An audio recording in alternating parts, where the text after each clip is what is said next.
gum. I'm driving from Portland to Seattle. And I'm going to give everybody an update on the world, life, and what's going on. So,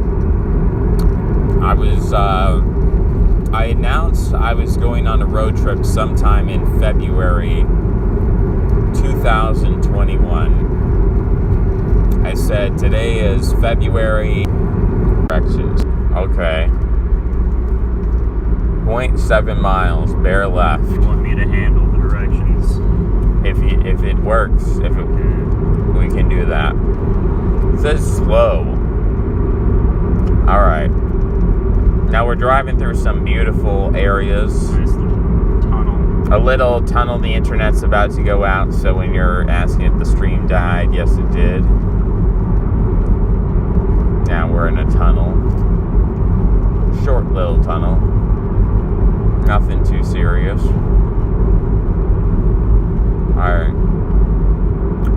Okay, we're out of the tunnel. We're driving. And, what have we done? Went to a winery. That was epic. Another tunnel. There's a lot of tunnels, apparently. I didn't realize this was going to be so many tunnels. I guess we're in Portland, Oregon right now. I was driving through Salem, Oregon. I didn't see any witches. Stick to the 405. It's going to be on the right, maybe. The 405. I see the sign. 405 north. I think we're just sticking on this. For 72 miles. You are on the right path. Okay. Favorite Sopranos. I think Tony. I've never watched The Sopranos. I've never spent 5 seconds looking at The Sopranos. This is 30. We don't want to go left. Yeah, we'll continue straight. Yep. Dales, Seattle. Yeah, Tony's the patriarch. He's in charge. Everyone's trying to undermine him, send him to a therapist, and you know, it's a little bit opposite of Modern Family. Modern Family is about these very modern people, and they're thrown into a world of anachronism, and they have to deal with that. We're in a double bridge. We're in a bridge with a roof. A double-decker bridge. That's something new. That's something different. It's a strange kind of a thing. We've got a lot of shipping containers.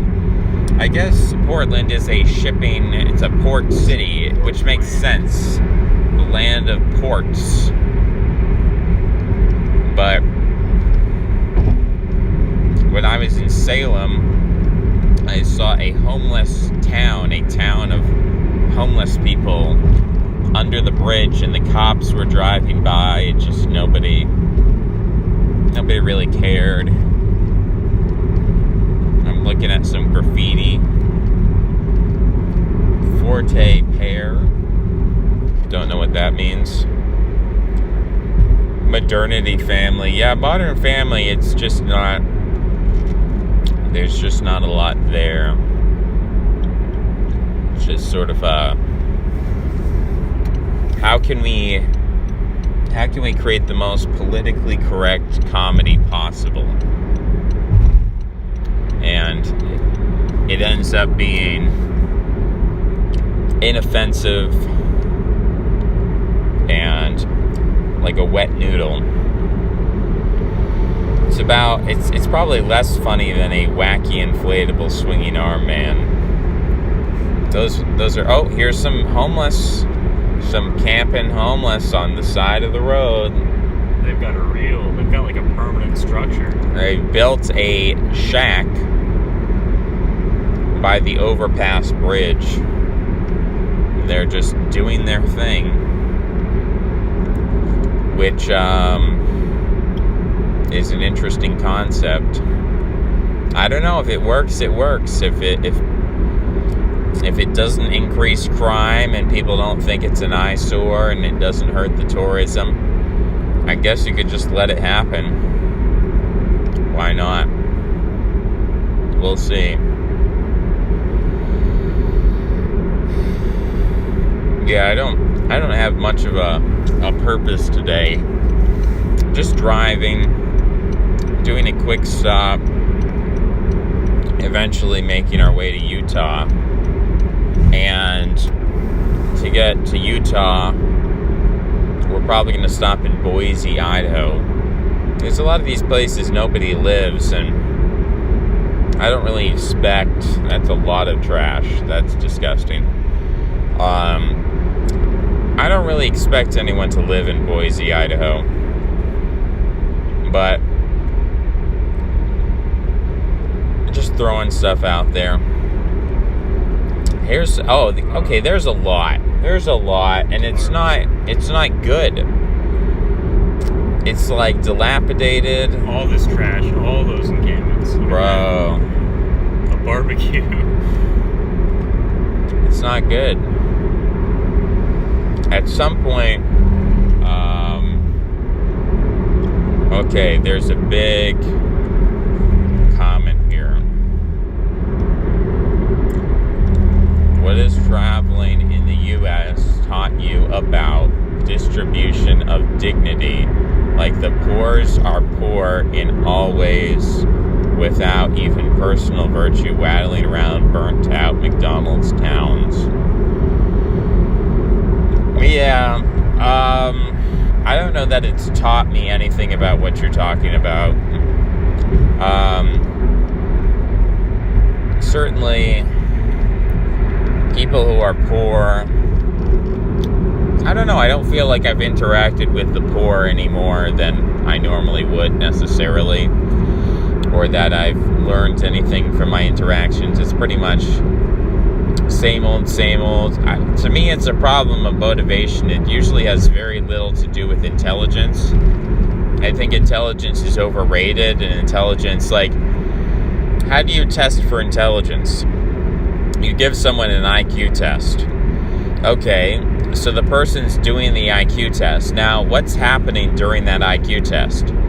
Are they dedicating 100% of their mental faculties towards solving the problems on their IQ test? Usually not. And usually when we say someone tests well, or they have a high IQ or a high SAT score, we don't really mean that this person is absolutely intelligent in every way. And everybody talks about the G factor and how heritable it is, but still, it's true, and I've experienced it, and I've seen it. Eat now at Hooters. Still haven't been to Hooters. That's still a stop I haven't yet made. But the IQ thing, it's like, there's nothing compelling you to try unless someone is, holding you and coercing you under some level of stress. But even then, you can never replicate genuine, natural interest and curiosity. When you induce stress, when you say, like, solve this problem or something bad will happen, that's a stressful mental event. And most people, when they become stressed, they don't think as clearly. They're thinking fight or flight. So to really discover someone's natural intelligence or full intelligence, or ask, like, what is this person really capable of? You can't actually bring that out through a test, and you can't actually bring that out under coercion. It's something that, it's the will, it's the desire. When somebody wants when a homeless person wants access to substances, they will get very creative and ingenious in getting access to those things. They'll come up with stories, they'll engage in acting, they'll engage in criminal activity. So there's a lot of things they'll do, but if you tell them to get a job, all of a sudden it's like, geez, man, my leg, it's my back, I can't get on disability because I went there and they said I wasn't eligible because I need to get the doctor, but I just haven't been able to scrape up the $20 to get to the healthcare these days, and it's just, so they that itself is a kind of intelligence. Now, most people think of intelligence as a cool thing, that being smart is a good thing. But I would say a significant portion of the time, intelligence is directed toward laziness, selfishness. It's figuring out a way not to do the right thing. Because generally, the right thing is pretty simple. Doing the right thing, doing the moral thing, it's actually very simple most of the time. But most of the time, we don't want to do the right thing. And so intelligence is a tool that we use to avoid having to do the straightforward, moral action. So I find that's a lot of what goes on with the poor is that they're using their intelligence to figure out ways to avoid having to have a job or live in the world. And maybe they're right. I mean, I sympathize with the homeless. This is an interesting question. I'm going to ignore it. Infer intelligence based on physiognomy. We have the natural ability to guess accurately. That's an idea. But as I said, there's different kinds of intelligence. It's not just physiognomy, but it's also verbal tics, the way that people contort their faces. Like, if I just walked around with these wide eyes, all the time, this is not a different physiognomy. This is the same exact skull shape. All it is, it's a different muscular regularity. And so if I walk around like this all the time, you're going to infer something different about my personality. Like, if I did this all the time, people would infer that I'm sort of an intense person, I'm sort of bright-eyed, I might be more straightforward, more honest, lacking a social filter perhaps, more socially awkward, whereas when my natural position, same skull shape, same everything, same physiognomy, but I'm holding my musculature in a different steady state. So that's an important thing as well. The face is a flexible plastic system. It's not simply, you're born with a face and that's what you get. No. Life experience, emotional trauma, psychological environment, all of that is going to contort your face into a certain shape that it might not otherwise have. So, people can do twin studies and they can say, well, actually, this is all genetic, and some of that is true, but I'm not interested in genetics because I'm not a genetic engineer. If you're not a genetic engineer, then genetics doesn't matter, because as far as you're concerned, you can't change your genetics. I guess they're coming out with medicines in the current year. They're trying to change everybody's genetics. We'll see how that works out. But as far as I go, I haven't yet changed my genetics, and I'm happy with that. I'm happy with the genetics I have, and I'm concerned. Get a doctor and go for, okay, this is not family friendly. This is a family friendly show. This is a family friendly channel. This could be a government policy. I'm gonna have to disavow. I think that the medical practice should be sterile, and I don't know. It is funny how learning about genetics as a layman is useful so you can know your limits. Theoretically, although I find that people who are obsessed with genetics have a very poor understanding of the way that psychology works. And they tend to create self-fulfilling prophecies that, people are the way they are and they can't change. Now, that's true from an individual perspective, looking out of, that guy's homeless, I can't change him. But it's not because of his genetics. I mean, people are plastic, people can change, but it takes power to change people. You can't change people through voluntary argumentation and rhetoric and logic and reasoning. That doesn't change people. You change people via repetition, you change people via incentives, you change people via artwork, you change people via, did I already say aesthetics? So most of the ways that people believe that change happens is flawed. I mean, the entire democratic political system is based on the idea that you can change the political system by having political arguments and discussions and mediations. It's like a market, but instead of dollars, you have votes. And political parties like a product or a brand that you buy into and you put stock into it.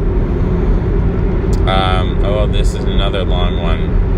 I think having a job became a moral thing since Marx and anarchists. If you read ancient Greeks, like Herodotus, they say artisanship and farming were considered shameful. Even raiding was preferable.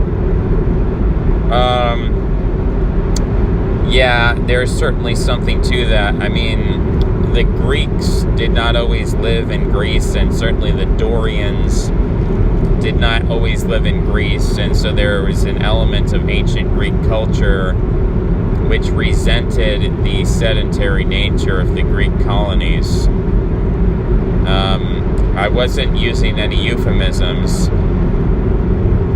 The policy would prevent cancer and heal all kinds of problems.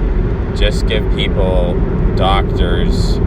If they're not at home being mothers, at least they can fulfill that role. No, that's weird.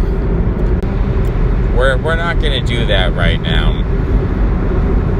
It's, to be clear with everybody, I don't think people understand this, but I have a much lower tolerance for shenanigans online than I do in real life, and most people are the opposite.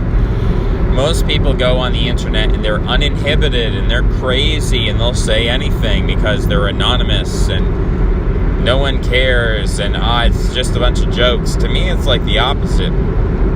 To me, the internet's a very serious place for doing serious things, as you can see by my last video.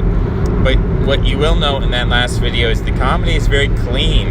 It's clean comedy. It's good old-fashioned family fun. So I think that's a challenge. I think if you're going to make the rude and crude jokes, those work better in real life. But I don't think they work. I think on the internet, anyone can be rude and crude. Anyone can go into the gutter. Yeah, this is serious work. This is a serious channel, serious comedy. This isn't just sort of throwaway, just going toward what's easy. It's easy to just go to what's, lascivious and lecherous. It's easy to pull that out of your hat. It's harder, it's more sophisticated. Oh, do we have some Gadsden flags? Let's see. We've got All lives matter. Gadsden. Is that a... Oh, that's a Bugs Bunny Joe Biden flag. I'm in for Trump. So we're in MAGA country. Apparently, if you go north of Portland for 5 minutes, you enter MAGA country. Now I understand why Antifa is so active here, because you're just surrounded by Trump supporters. So you have to become... it makes you... it radicalizes you.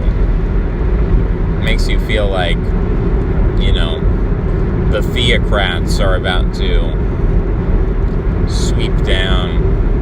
I'm going to read this comment. This is a very long one. We're going to take a slow down.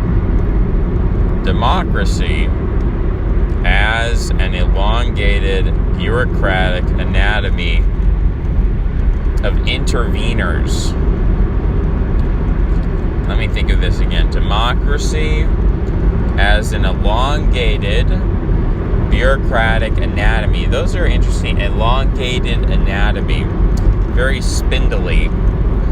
Of interveners who hem and haw over every little action of government. Yeah, okay. I might be picking up this. You apply this model to human relationships, you get therapists and social workers. Okay. Yeah, this is interesting. This is an interesting idea. This is why I hate reading books. I'm going to start reading books again. At the end of this trip, I'm going to pick up a book and I'm going to read that thing. That's my plan. It's so distracting. The cell phone. I can't rest. I can't calm myself down. I'm restless. Imagine a 500-page long book written like this. Yeah, imagine if someone was transcribing. Imagine if YouTube produced automatic transcriptions of all my videos, and then you could just like copy paste that into a book, and voila, you would have a book. That's kind of cool. There's an idea. We could do that. I'm looking for an apprentice to help me write my book. If you're interested in reading my book, a lot of people ask me for the link. I've had about 20 people say, can I get a link to your book? And I'm always hesitant because no one actually reads it. There's only one person who's done it, and he knows who he is. He knows who he is. He's a compatriot. He's a brother. He actually put in the time, but nobody else has done the time. Everybody else has said, can I get a link? And then they have no feedback, nothing. There might be 2 people now who've actually given feedback. So that's how it goes. People always say, oh, I want to read your book. Do you have a book? You should write a book. And then I write 100 pages. And then people ask for the link, and then they don't do anything with it. They don't bother with it. I'm the same way, though. I have 2 books. I have one on neuro-linguistic programming and one on feeling good. And I haven't finished those, and I've had those for a year, so I'm the same way. It's just, it's tragic. I've had 50 pages left on Crime and Punishment for like 3 years. Wow, that's intense. I think we might have to finish that. Yeah. Isn't it like 1,000 pages? Crime and Punishment? 1,000 pages? 500 or 600. Yeah, 50 pages. I always get 50 pages in and then I stop. 50 pages? No, it's 50 We're the pages opposite. left, then you stop. That's crazy. We have to stop the car, pull over, and finish this book. Yeah. What's the book about? You're getting on my last nerves here. The book is about minoritarianism, the tripartite sociology, history of Euro-America, Western Europe, and as that informs the current Pax Americana. It's a series of essays, essentially. It's a series of essays. I need an editor to kind of cut out the stuff that is useless, and to add in some more stuff, and to go through some of my older videos and to break those down into chapters. So it's a process. I'd like it ultimately to be about 200 pages, maybe a little bit less, maybe like 190, 195. I think that's like the perfect size, 195, because that would be the longest book I've ever written. I've written other books before, but they haven't really been over 100 pages. I'd like to get to 195. I think we could do it. I just need a little bit of motivation, a little bit of help. I don't need coaching from above. I don't need someone to tell me what to do. I just need someone to ask questions. I'm a person where I can pretty much do anything if you just ask me. You just keep asking questions. Like if you just repeat things back to me as a question. So I say, I'm writing a book. And then you say, like, what's it about? And then I describe that. And you're like, pick up on one word. You're like, well, what's minoritarianism? And then we go to the chapter and start reading. It's like, minoritarianism is a antagonist right now, Gene. You're antagonizing me. I don't know. Sometimes antagonists help. I think sometimes we need antagonists. It's a careful balance between tolerating your antagonist and embracing your antagonist. You must be ready to embrace your antagonist. Embrace yourselves. We're about to go deep into this subject. But I think an apprentice might help you more than an antagonist. You can find an antagonist anywhere. It's hard to find an antagonist who's cooperative, who follows the rules, a gentleman antagonist. That's the best kind. That's the good type of competition, where someone can respectfully antagonize you. I feel like Maldoror is a little bit like that. He's a respectful antagonist. Man versus himself.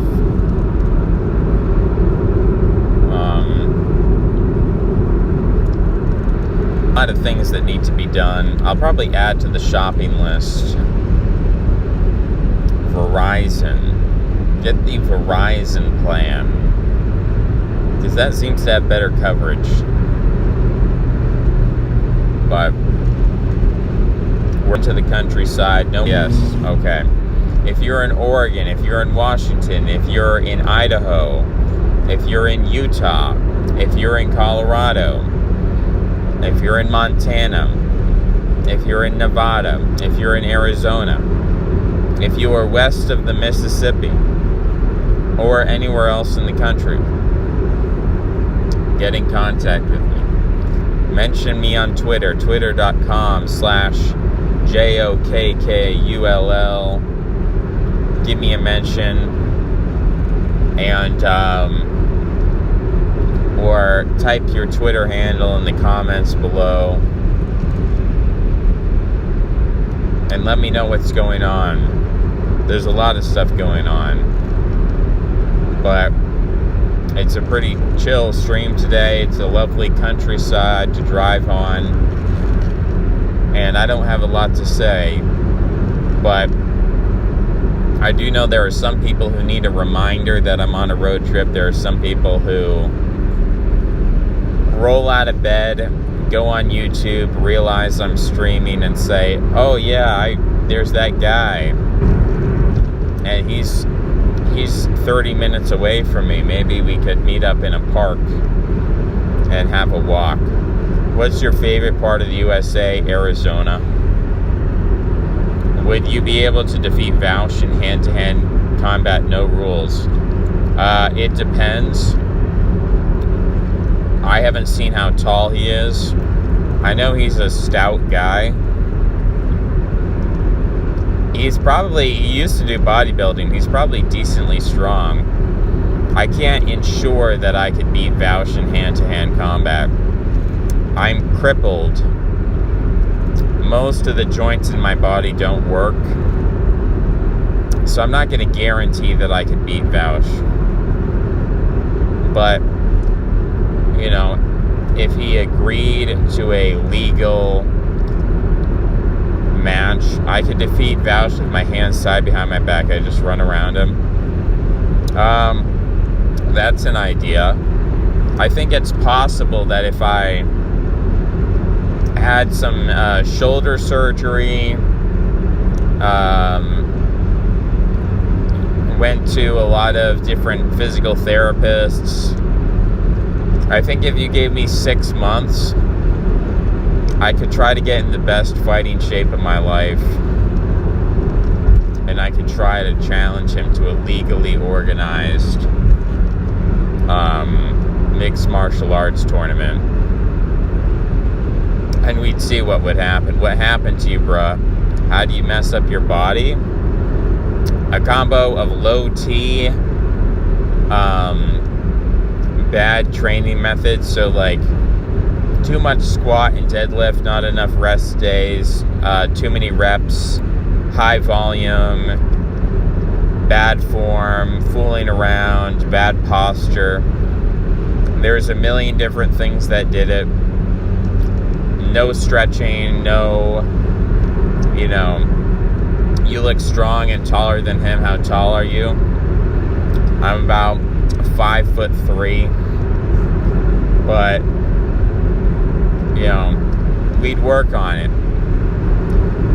If you meet me in real life, then you get to size me up. That's another fun thing.